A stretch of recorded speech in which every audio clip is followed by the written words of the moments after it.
DNA technology is a wide field with many applications. We've heard that it can be used to ID the good and bad genes in our bodies and that of our animals. And then there's also a lot of research going on in the field of epigenetics. A mouthful, isn't it?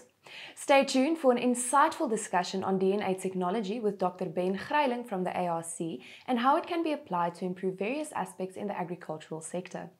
We also chat to Dr. Ivan Meyer about a generous donation to give some relief to farmers in the drought-stricken parts of the Western Cape. Stay tuned for some news with Lisa Roberts first.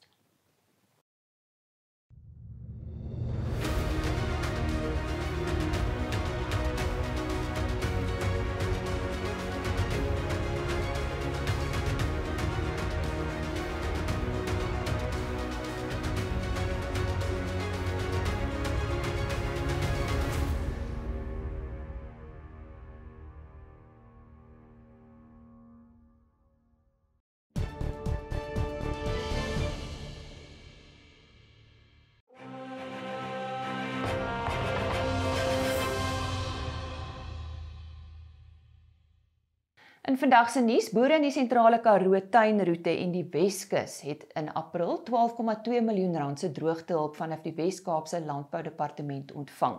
Hulp is in die vorm van veevoer aan 1115 boere beskikbaar gestel. Volgens die Wes-Kaapse minister van Landbou, Dr. Ivan Meyer, het veldtoestande in hierdie gebiede toenemend versleg. Dit is ondanks die reën wat onlangs geval het. Volgens Dr. Meyer sal die departement boere verder ondersteun deur die aanbied van werkswinkels oor die vermindering van ramprisiko's. Maar bly ingeskakel want so 'n bietjie later gesels ons juis met Dr. Ivan Meyer hieroor. Die onwettige binnekoms van Lesotho burgers na Suid-Afrika is tydens 'n onlangse oorgrensvergadering in die Zastron distrik bespreek. Volgens Fransal Wilken van Vrystaat Landbou het die LER die versekering gegee dat hekke in die klaarwateromgewing toegespan sal word. Sodoende sal die binnekoms van Lesotho burgers verhoed word. Verder sal die Suid-Afrikaanse grenspad, wat in 'n bedenklike toestand is, met behulp van die provinsiale geel vloot geskraap word. Wilken meen dit sal beter sigbaarheid teweegbring en 'n beduidende impak op die veiligheid van plaaslike landbougemeenskappe hê. And the South African Berry Organisation, Berry ZA, expects to export 25,000 tons of blueberries this year. This indicates a 10,000 ton increase in exports. Total production will be approximately 36,000 tons. During the 2020-2021 season, blueberry exports increased to 15,800 tons. The European Union has overtaken the United Kingdom as the largest recipient of South African blueberries. And that's today's news. Netafim. Grow more with less.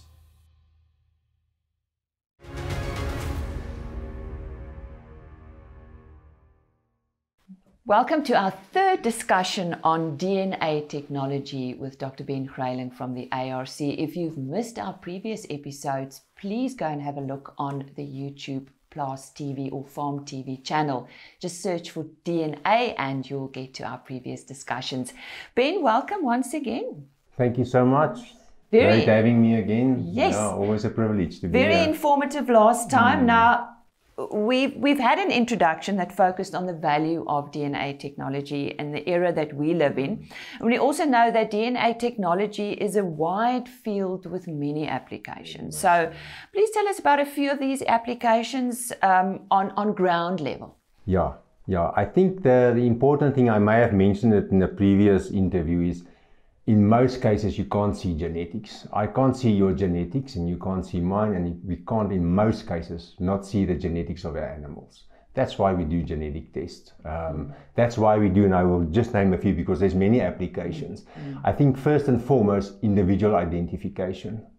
You can use a genetic test to be absolutely sure that is the animal we're talking about. That is the animal that reached the 1.8 million rand at an auction. It's not another animal. And that individual identification also comes to traceability. Traceability, we know, is very important if you want to access the market value chains, especially European markets, for instance, things like that. but also for forensic purposes, for stock theft and poaching and those kind of things. That's where you need to know who's who in the zoo, and a DNA test does that for you, individual identification. So they find an animal somewhere and they suspect it's your animal, it's a stolen animal. With a DNA test, you can determine exactly, very accurately by the way, which animal it was. The chances that two animals on earth, except for identical twins, got the same DNA profile is 1 in several trillion, and there's not so many animals on earth. So in practical terms, it's 0. Okay, then another one is a paternity test, which farmers make use of a lot, I must say, and that you use for maintaining your pedigrees. So if you don't have pedigrees, it will be very difficult to select and to go forward with your breeding program. So pedigree is very, very important. And then of course, there's tests for many different diseases as well as good traits in animals, like for humans, of course. And then you obviously also use that information to select against genetics or against animals that are carriers, because in many cases you can't see it, but they may be carriers of the diseased genes. Okay, and then there's other fields of genetics or the DNA technology like epigenetics. How does the environment, like heat or the diet of the animal, affect its performance or the performance of its offspring? That's also a very important one, and it's gaining a lot of momentum lately. And then there's other things like phylogenetics, which sounds very theoretical, but it's not. It's basically, what does the genetics of different breeds look like? Because different breeds got obviously different adaptations to different environments, and we can use that information to our benefit to select for particular genetic makeups depending on your environment. So that's the whole one about phylogenetics, looking at genetic structure, how much genetic variation is in my herd, because we know too little variation means you may get inbreeding. Inbreeding brings the bad genes up, and that means you are going to sit with a problem. Animals are not very adaptive, and many other problems, of course. And then the last but not the least, maybe for another day, genetically modified organisms is gaining momentum. Yes. They're using a lot of DNA technology to create, and they create many, most of which is in the research arena, of course, to create animals with desired traits that was artificially manipulated to gain those desired traits. You mentioned previously good and bad genes, and I know that's something that DNA technology can be used for to determine. What is the value of that for our farmers? Yeah, that's very important. There's many. I'm not going to name all of them because there's many bad or good traits that you can test by. But let's focus on the bad ones, the disease. There's Pompey's disease, there's curly calf syndrome, there's BLAD, there's DUMS, there's MH in pigs, and many others. And many of those diseases, like I said previously, is genetically, this is not a bacterial disease, this is a genetic disease. And in most cases, you can't see it. So you have to test for it. And once you have that information, you need to use that information to select against those bad disease traits, because they're going to cost you money. They often are lethal diseases. You end up with a dead calf, or you end up with no calf at all. And then, of course, on the other hand, you have the good traits. One may be like genetic traits for horns. We know people want to get away from horns, so you can select for that if you have that test done. You can look for particular genetic variants in dairy cows, for instance, where a particular variant dictates the composition of the milk. And that's also very important. But bottom line is, use that information as a selection tool to keep the good ones and to get rid of the bad ones. Ben, stay with us, don't go away. We'll be back shortly and continue with our discussion.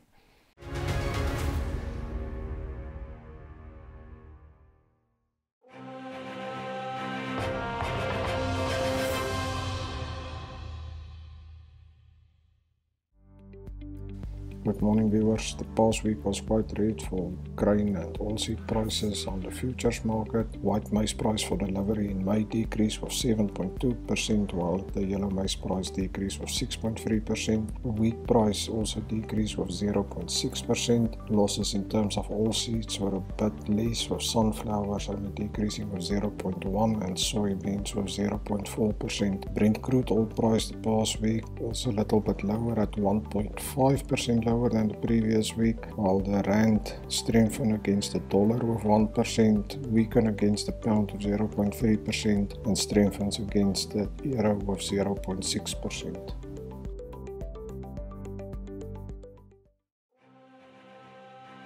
NutriFeeds, die formule vir sukses.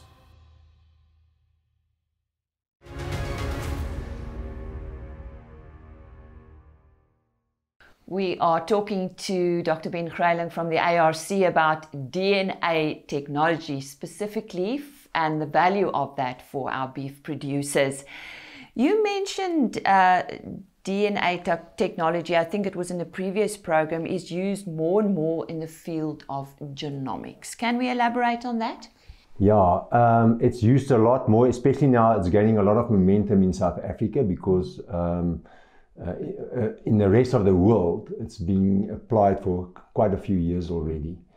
The bottom line is what they do in genomics is, in layman's terms, they take pedigree information, they take genetic information, sequencing information of the animal, and they also take traditional breeding values, and they combine those three to come up with what we call a genomic enhanced breeding value, which is more accurate than conventional breeding values.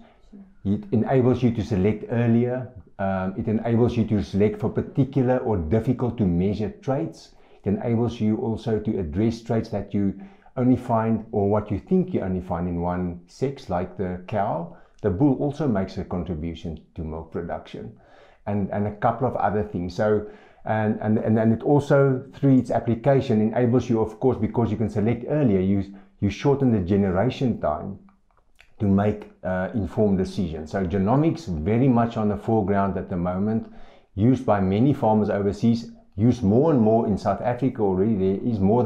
There's a couple of breeds already having, like the Bonsmara, that have make use of genomic breeding values, and they're already seeing the returns on investment in that, yes. Ben, you previously referred to epigenetics. How does this relate to the field of genetics, and what does it focus on? Yeah, epigenetics is because we are often inclined to say it's just about genetics.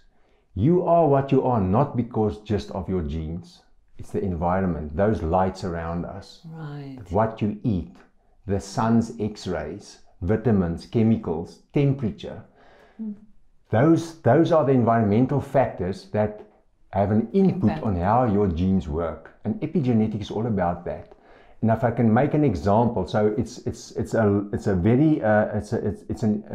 discipline that's receiving a lot of research focus on them at the moment. So they're looking at, for instance, how does temperature, because remember we're in a climate change era, how does temperature control or affect, in other words, switch on or switch off some of our animals' genes.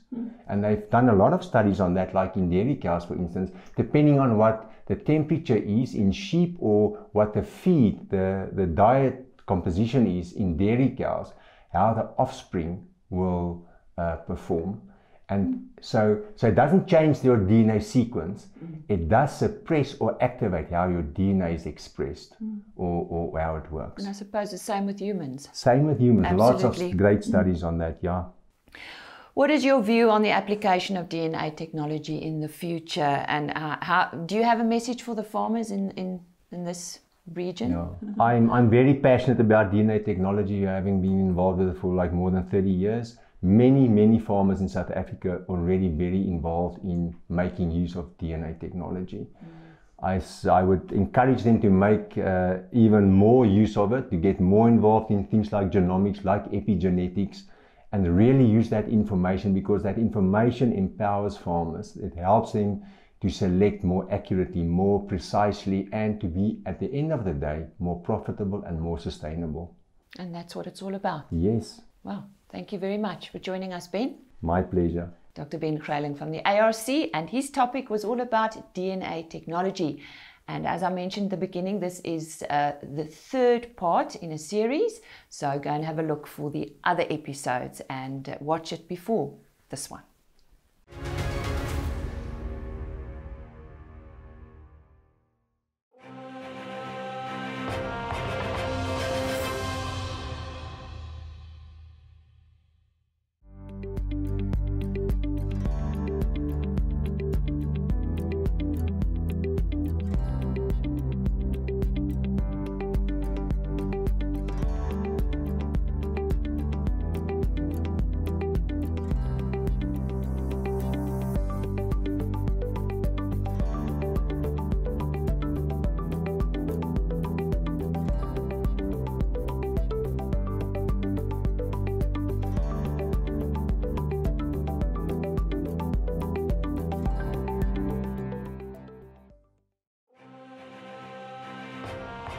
Go back, shaping the future of animal health.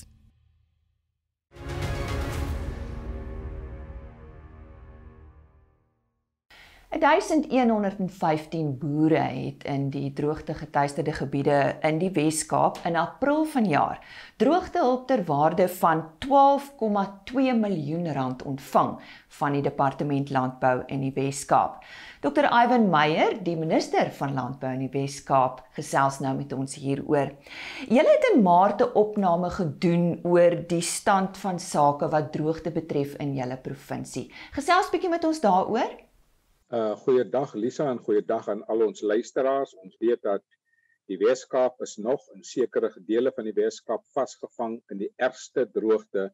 Want hier het ons die ergste droogte in die afgelope 7 jaar, hier ook spesifiek in die Wes-Kaap in gebiede, hoofsaaklik in die Groot Karoo, Klein Karoo, maar ook in groot dele van Matsikama, daar in die omgewing van Vredendal.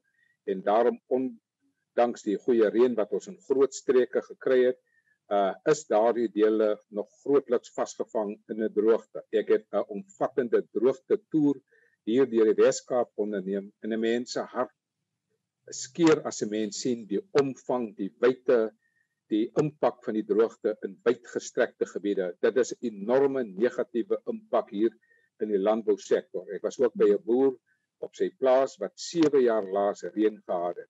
Nou, ons weet dat landbou is afhanklik van water. En dit is baie moeilik om in hierdie gebiede te boer, veral in droogte geteisterde gebiede. Maar Lisa, ons het ook besluit om ons boere te help deur middel van meer as R12 miljoen se droogtehulp en daarom het ons meer as 1000 boere gehelp in hierdie tydperk. Verlede maand het ons daardie droogtehulp kuponbriewe oorhandig aan ons gemeenskappe, ons boere, ons landbouers, want dit is baie belangrik dat ons hierdie mense moet help aan landbou. Is baie kritiek van belang in die ekonomie van die Wes-Kaap. Dit is ongeveer 11% van die bruto nasionale produk hier in die Wes-Kaap.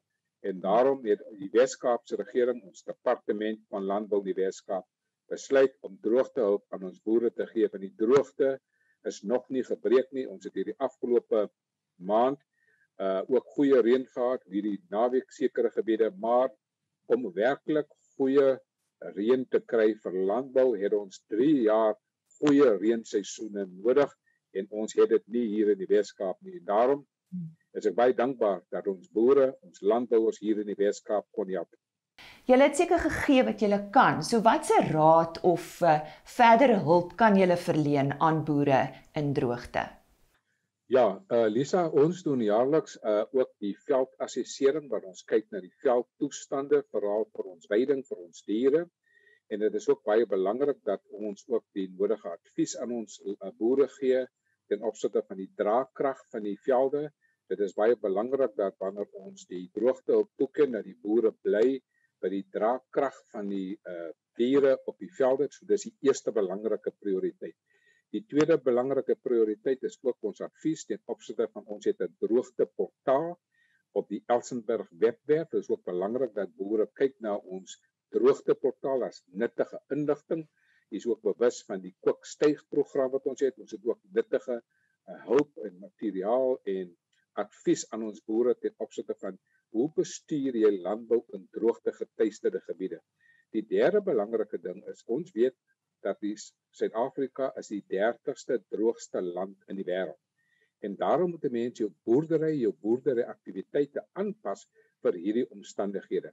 Daarom het die Wes-Kaapse regering ook beskikbaar vir ons boere satelliete, mikrosatelliete, die sogenaamde vroedloop, wat ook dan beskikbaar is vir ons boere, want dit gee vir ons 'n indikasie van hoe kan hulle waterhulpbron bestuur baie beter bestuur, veral juis omdat ons in droogte geteisterde gebiede is.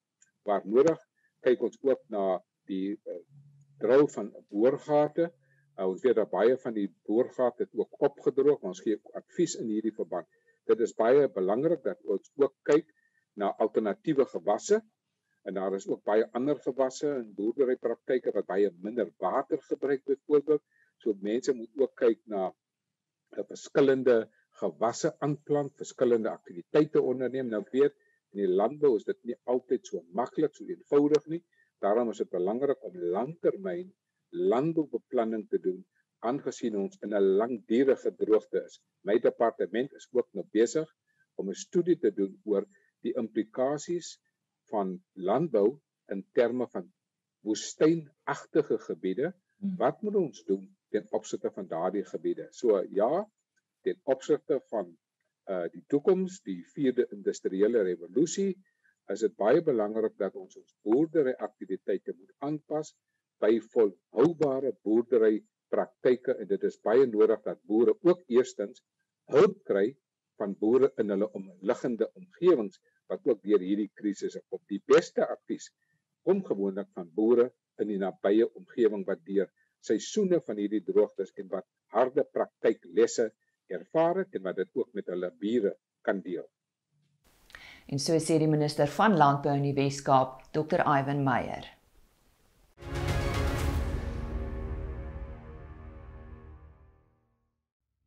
Hiermee bring vleer die opkomende veilings waarna hulle kan uitsien.